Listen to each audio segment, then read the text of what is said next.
For multiplayer in Call of Duty Modern Warfare 3, we wanted to give the player a new way to experience these classic maps.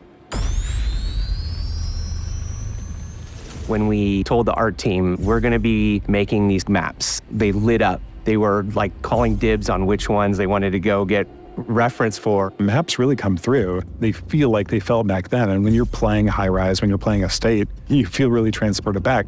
We questioned a lot of what was good about the movement of older games, what was good about the gunplay of older games, and the same with the newer games.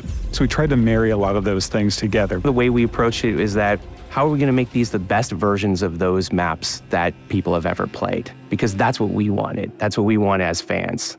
There are places where the metrics of the level are adjusted to fit more modern gameplay, but for the most part, it's going to feel incredibly similar. The biggest changes are really in a fidelity sense. Places like Afghan, where it might have been difficult to see somebody in some of the circumstances, we have new tools to make that both look better, but also read better so that your target acquisition is improved. Favela is a map where it really pushed our opportunities to explore what you couldn't do in the old one and what you can do now.